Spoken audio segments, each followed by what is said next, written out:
So thanks, everybody, and thank you especially, Anna and the school, for welcoming me this morning. It is a peculiar honor and a great responsibility to address a room full of people who are undoubtedly smarter than I am and try to give you something useful to go away with. Nevertheless, it's Monday, why not?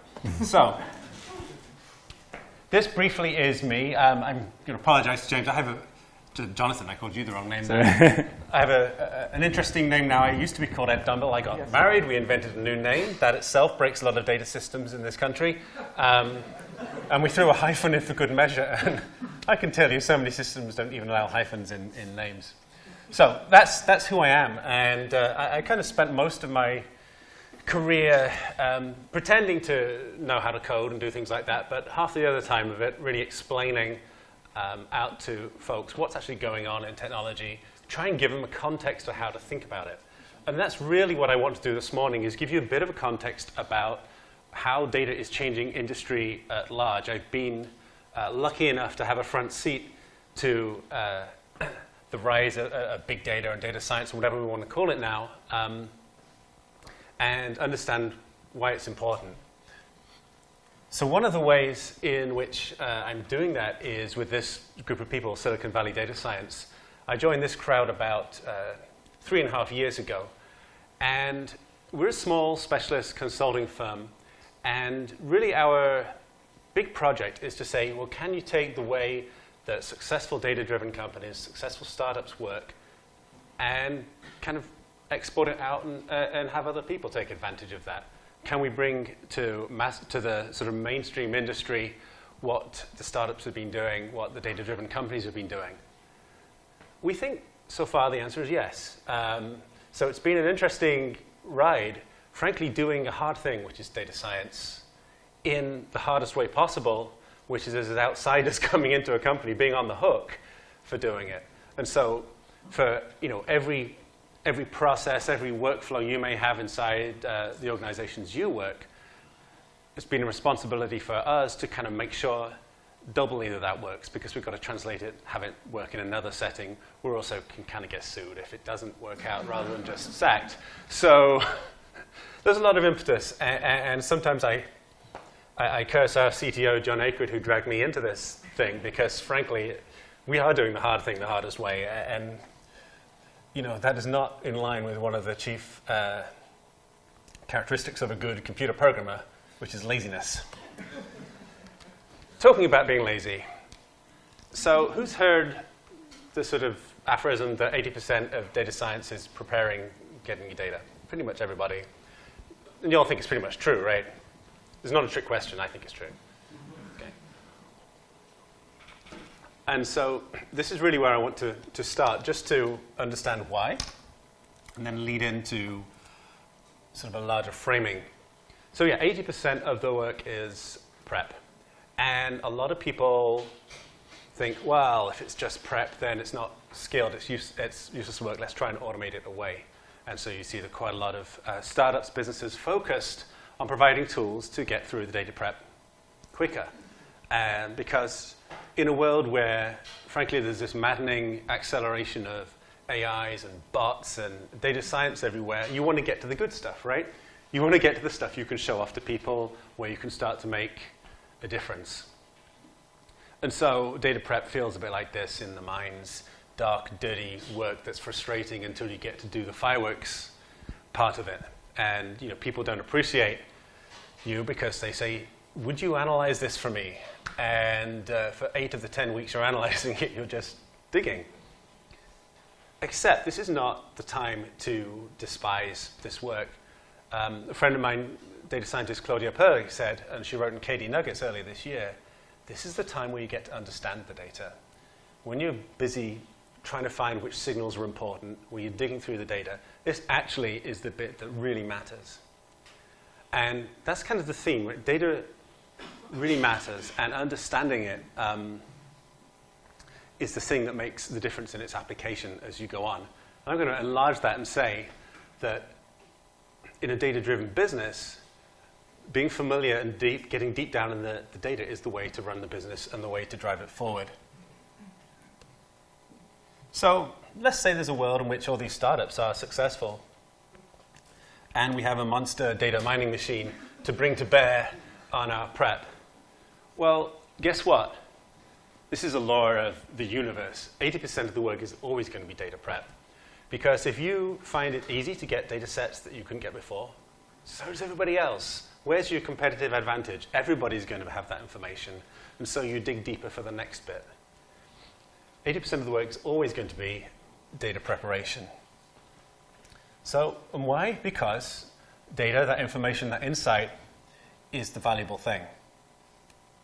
To understand perhaps a bit more why it's increasingly valuable in the world we live in, and why we have, after frankly, 20 plus years of AI research, goodness knows how long operations research, analytics, statistics, and so on, why now is a useful question to ask. Why you all here, really.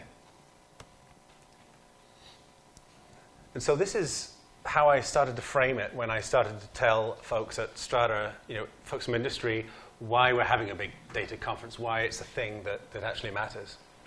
And the reason is it's a sea change in the way technology is used in business. Up till about, 5 or 10 years ago, IT in corporations is basically faster paper, right? A lot of processes, that's bureaucracy and so on, that are organized, forms, well understood processes that, and everything else was kind of human on the other side. You'd walk into a store and see someone, somebody would get something into a truck and drive it to you, and people would make it in a factory and so on and so forth. But starting with the web and the internet, more and more areas of influence in our life are now tractable via software. We're connected by the network. We can 3D print components, test them on a racetrack. I'm a big Formula 1 fan. I love all the technology that's involved there. They can get from simulation through to printing a component in a few hours. So we no longer have these long cycles. We all interact with phones. Everybody and their uncle's got an app. So both the delivery of goods is increasingly electronic. The contact with customers and individuals is increasingly electronic. And even if you're a business that doesn't think they have anything to do with anything electronic or data, someone is going to tweet something bad about you, and then you're going to have to pay attention. So everybody's got data. And what is that? This digital nervous system. It means that our activities are increasingly digitally observable, and the data is the image now, not just of a small amount of faster paper, but it's the image of our company, of our customers, our organization, our competition, our markets, the regulatory world in which we exist, wherever you are. And so knowing how to take advantage of it is not just a nice thing for a business, it's absolutely an existential requirement. And it has folks a bit scared, quite reasonably. Because now you have a bunch of companies like this whose sole, well, no, not sole, but whose chief characteristic is they know how to use data and leverage the network. It is much easier for a company that knows how to use data to move into a vertical or an industry than for an incumbent in that industry or vertical to become a data-driven company. This is why we have something that's worthy of the name disruption or revolution or whatever people are calling it, this simple reason. Because to be data-driven, to have a fabric of the way you work and organize around data, it's kind of hard to retrofit. And you can obviously leverage data in amazing ways. Who would have believed that movies, that Netflix and Amazon are coming out with the most original TV programming and movies, or that an online bookseller would be delivering you groceries or anything like this? It's crazy. And if someone has said to me, as often happens, so what do you think is the next big thing in 5 years? And I said to them 5 years ago, well, I think taxis are going to be replaced by apps. Right? You can't predict it. So in other words, a lot of people are scared, quite reasonably, but an equally large number of people see a lot of opportunity. So what characterizes the winners in this field? Because I've got to tell you, not every startup is good with data. Just because it's new and shiny doesn't mean you can't build things in the bad old way. And especially, I've seen a lot of companies very concerned with the product they're delivering and still forgetting about the data thing at the side. And as we go on, I'll sort of highlight that. So if you are going to use data in your organization, really have to put two things into play. Because if you're going to win, you need to understand your situation, situational awareness, and you need to be able to take action. So companies that win clearly have a large amount of data, and they have the ability to act on it. So this is where the hardware and the network and this digitization of everything becomes really key, and that's why it's not just about analytics, but it's about the other side of the loop, being able to put the feedback loop into place and take action. And the best, most exciting businesses are those that kind of build this self-reinforcing loop of goodness, right? The more you operate as that business, the more you use Google Maps, the better Google Maps gets because it's got your usage data adding into it. You can get into those kind of self-reinforcing loops. And it's not just the small companies. This is one of GE's big gambits with their Predicts platform to try and get people who are their customers of their jet engines into these same kind of reinforcing ecosystems. So that's one reason why it's different this time. Let's have a look at all of them. So for a start, we now have a lot more flexibility in software, hardware, network. We can swap out hardware for software. Very easy now to bring up large clusters of machines to test out ideas. We're in a different place that's substantially different from where we were before. This notion of big data, I made up this term. It's a macro microscope. But in other words, whereas before, if we wanted to see in detail, we'd have to sample. Now we can see everything in detail as well as we can see the big picture. So the quality of analytics we can do with big data is fundamentally different. It allows, for instance, marketing for every business to have a segment of one, right? Exactly you, rather than their previous sort of maximum tenable segments of 7 or 8 or whatever. So we have an unprecedented ability to treat people as individuals and find patterns from large populations. And thirdly, probabilistic is good enough. This is what I call googly thinking. If you cast your minds back to when Yahoo was still a thing, this big directory of the internet that people were building, and it was all of a sudden usurped by search. Because try as hard as you like to build an ontology of everything, you ain't going to do it. And if you do it, someone's going to disagree with you before you can get halfway there.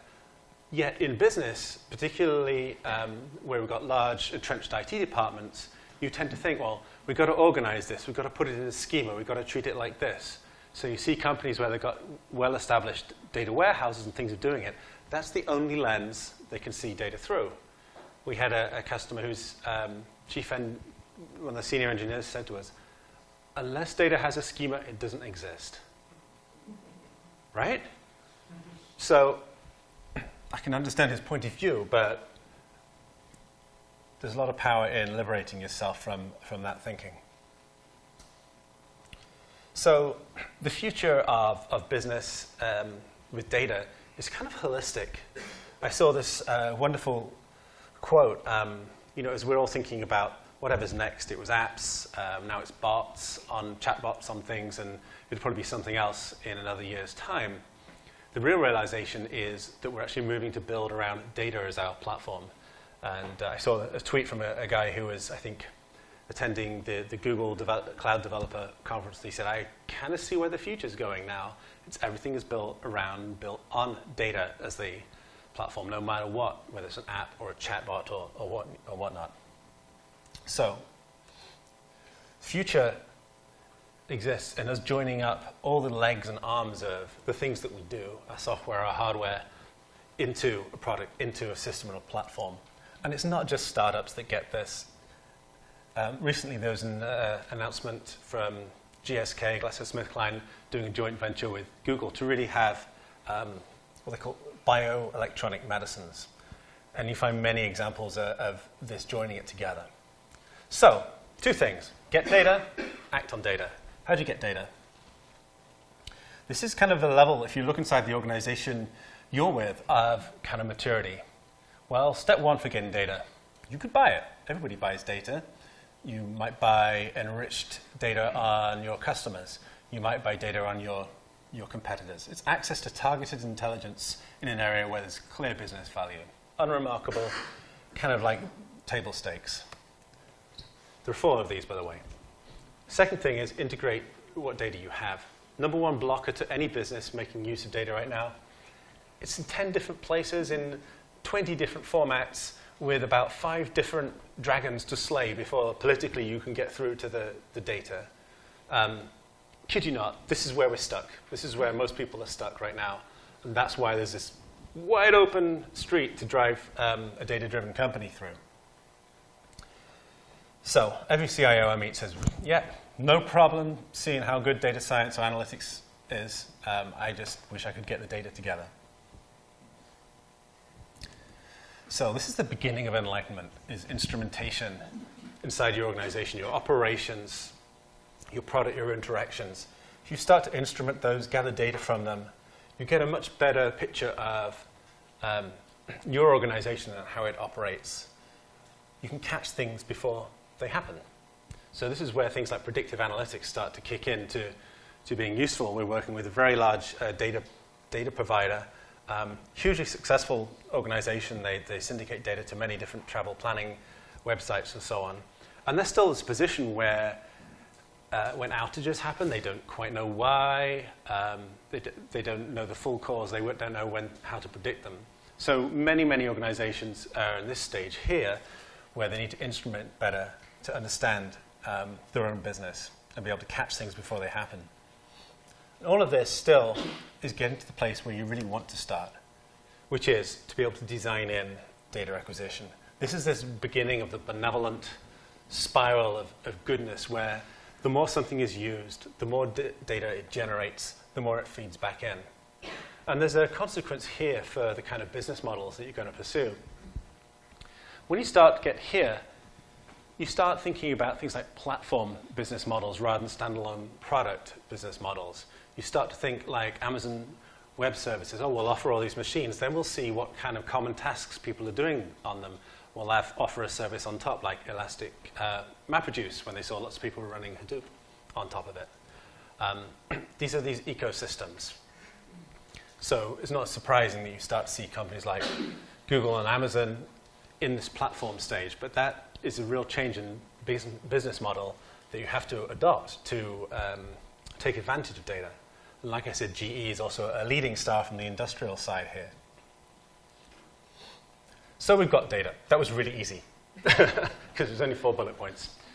Assuming we get there, we've got some data. Even if the first point when you bought data, what do you do next? We've got any South Park fans here? Yeah, enough to laugh at the joke. So these guys are the underpant gnomes. They famously make millions of dollars by stealing underpants out of people's drawers. And the characters in South Park found these gnomes, and they were doing a business project for school. And so they said, hey, successful gnomes, can you just explain your business model to me? Seems reasonable, huh?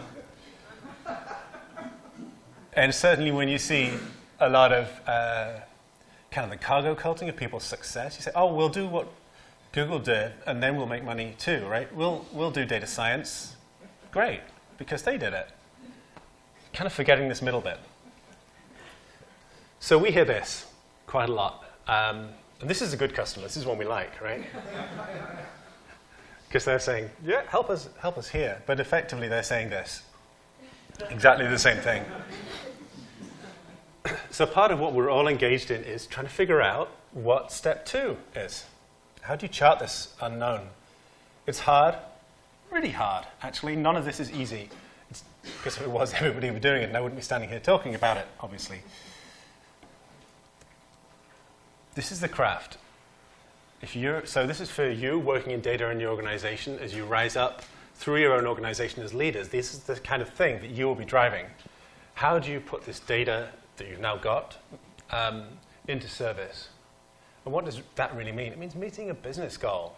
It means driving up the amount of profit on a product, or giving better service to VIP customers, knowing who they are, of getting a product faster, time to market. That's what those sort of things are. And so you have to combine what you've got right now with a knowledge of the art of the possible. Then you have to filter it through your constraints and priorities. Maybe you're in the middle of the country. You can't hire crack Spark engineers, like you would be able to if you were here, for instance. What's most important you do first?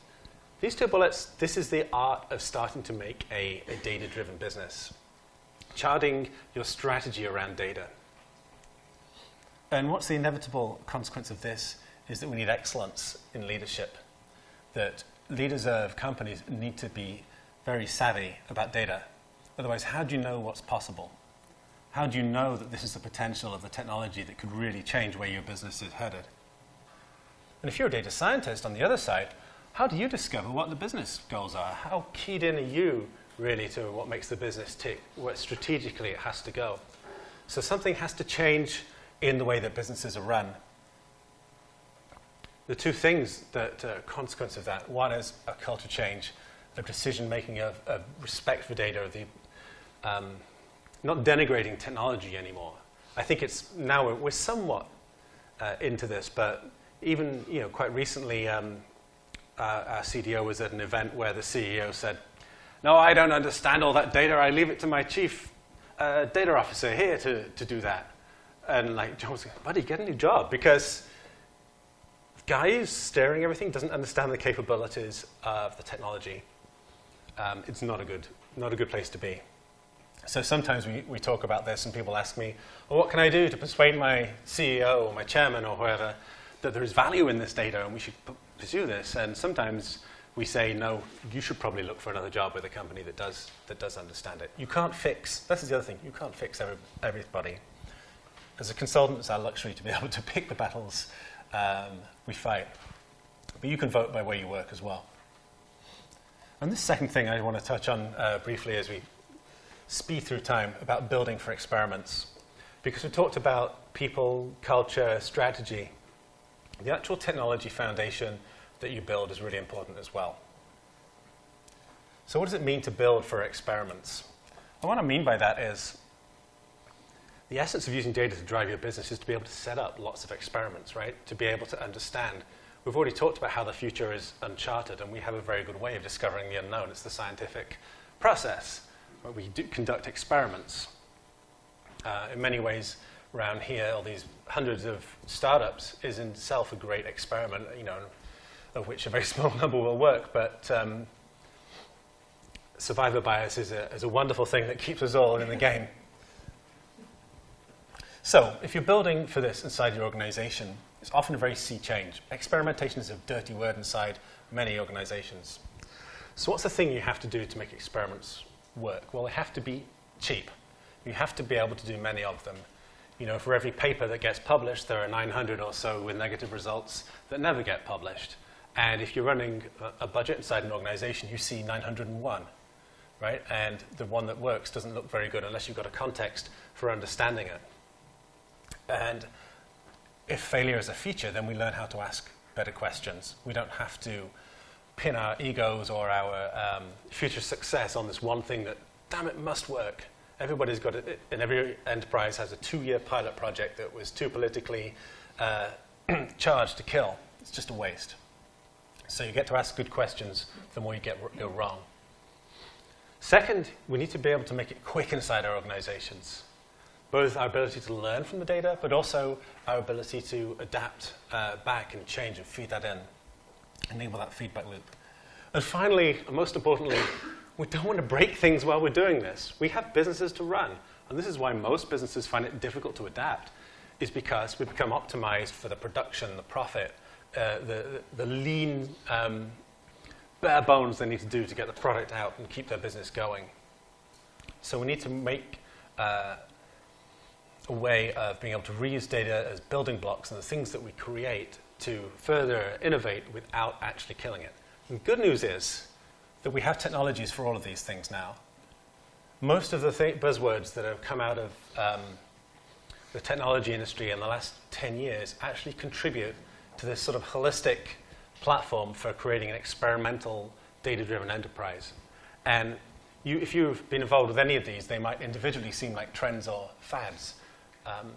The point isn't they weren't invented for their own sake. They were invented in pursuit of business. And if you take them out of context, like the under Putnam's business plan, you're not going to get very far. But together, they're pretty powerful. With open source DevOps Cloud, we have an infrastructure. You can summon 100 machines on a credit card to solve a hunch that you have. You can never do that before, ever. We have platforms and APIs and agile software development that are ways of working in an investigative, experimental fashion, managing some of that risk of the unknown. And finally, we have data science, which is really our means of understanding everything.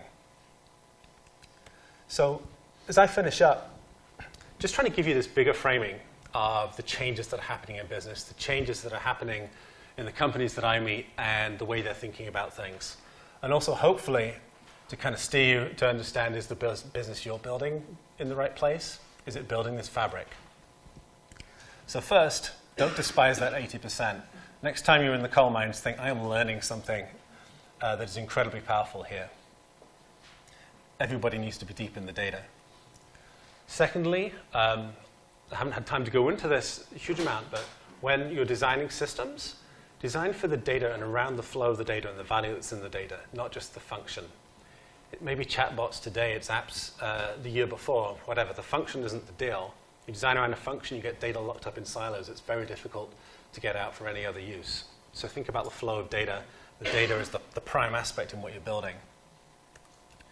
Get the infrastructure right early. Don't be like one of the wearables startups that I knew that built this wearable, very successful and trendy.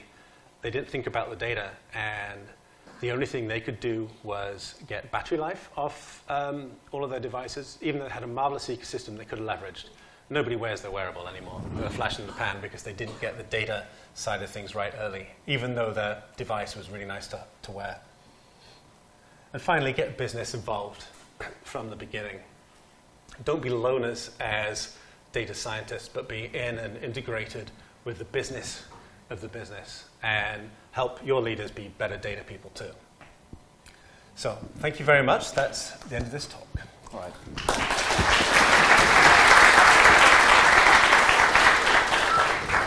Ed, thanks so much. That's great. We've got about 5 minutes for some questions for Ed before we move on. Anyone want to kick us off with thoughts, reflections? Yep, Joseph, right in the front here. We've got a couple of mics that we will have roving around. So what I'll ask you to do is, when I call on you for a question, if you can wait for a mic and then quickly introduce yourself and go with a question. Joseph, thanks. So you mentioned that the underpants no strategy of like get data, profit is kind of your best case scenario, right? Like that's the clients who are like already willing and invested. And you mentioned and touched on during like the build for experiments ways you can mitigate this, but what do you do with clients who are resistant at the outset? We don't sell to them. I mean, seriously, you can. What we found is, actually, this is an interesting thing, because there's a business you thought 3 years ago, data science is the new hotness. Oh, let's hire some very smart data scientists, build a good brand, leverage everybody we know, and bam, profit, right? It's the same thing. Right?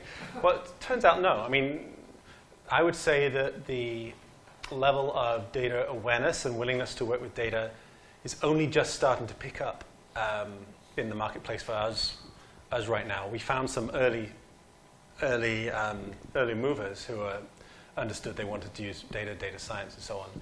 But I would say this is a subjective feeling based on who I'm seeing. I teach twice a year data strategy at big industry conferences, and I would say that just this fall we're starting to see people say, oh, we need a data strategy, we need to build around it.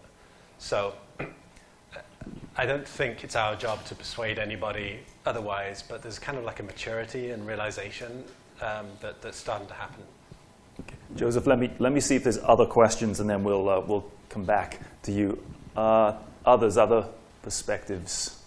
You may be getting the mic back in a moment, Joseph. If you got, okay, yes, gentleman right in the middle here. Thank you.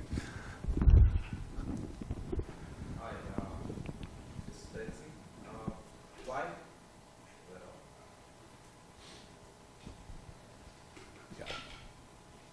Hi, thanks for the presentation.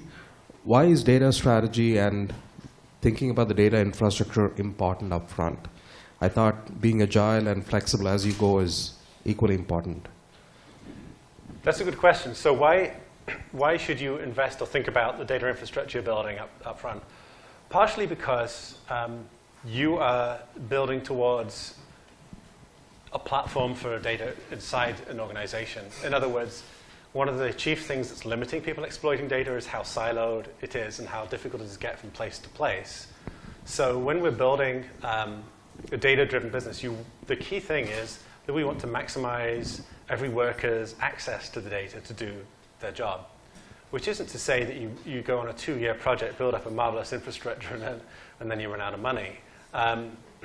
But as you start to deploy data-driven use cases inside a business, you're also building with one eye on the platform that you're heading towards at the same time as starting to do some of the low-hanging fruit, as it were. Okay.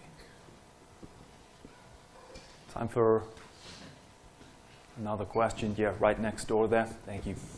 Hi, Ed. So what would you say, you talked about building in experimentation early, which is something that I've often found it to be a challenge. What do you recommend as sort of if you come into a willing business that kind of gets it and wants to get on board, how do you most easily integrate experimentation, hooks, platform into an existing system?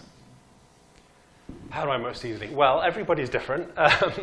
So, I mean, you go in with your wits driven by a certain point of view to one extent. But there are a couple things that we found help. One is that we've adapted the agile method of software development towards data science. So we will do data science on a 2-weekly cadence, and each of those sprints will have a selection of investigations and hypotheses, and we'll report out at the end on progress. So that's one thing.